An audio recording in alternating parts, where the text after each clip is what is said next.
we've got here is a sticking damper problem on a Yangcheng G175, about a 5'8", 6-foot piano. And it's this A. We've taken the action out of the piano, and these dampers to the left and the right are working.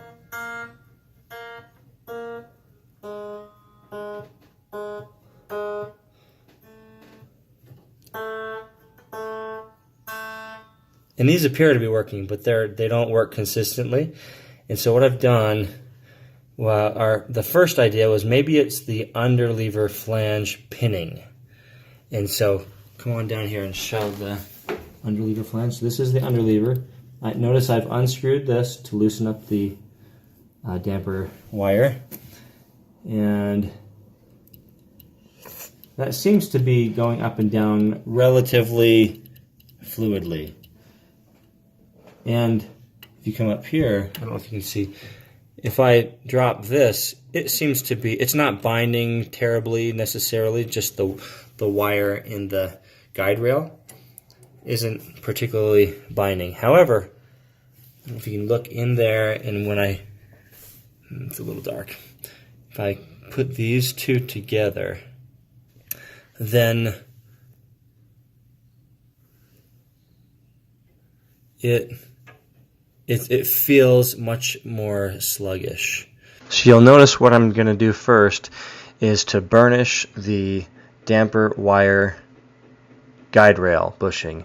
I'll put a dab of CLP on the damper wire, and then I'll take my torch and heat that up until the CLP is sizzling. That tells me it's hot enough to begin burnishing the hole with the heated damper wire. I'm moving that up and down and around until I'm confident there's no more friction in that hole. So that's totally fluid and free. It's not creating any more problems. However, it's still a little bit on the sluggish side compared to its neighbors.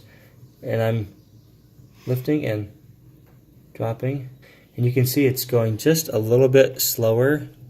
These are going kunk, kunk, boom, boom, and this is going kind of zoom.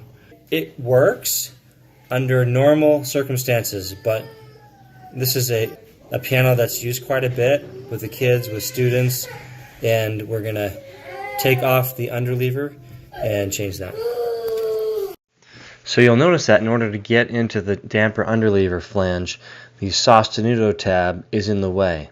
So you've got to unscrew the little end pivot points and rotate them off. You don't have to remove them all the way. Just rotate them, and then you can get into the underlever flange screw. It's helpful to have a flashlight, as I have here, kind of a bendable flashlight that you can see where the screw is. And if you have a long screwdriver, it also helps to be able to get in there. You'll see a Phillips head screw in there, and that's helpful. And so you don't need to remove the sostenuto tab completely, just rotate it so you can then sort of pull it out. In this picture where Kelsey is rebushing the flange, repinning the flange, and then installing it again. Okay, so we just repinned it, and as you can see, it's dropping very quickly. Of course, it's not attached to the damper wire, but there's no friction in there now. Yay! Now when you replace the sostenuto tab, make sure that red bushing cloth, it goes all the way around the ends of the sostenuto tab. If it's bunched up, it will end up squeaking or making noise, and that's not good. So we repinned the underlever flange, Kelsey did, and you can see it's falling just like its neighbors, probably even better. Yay!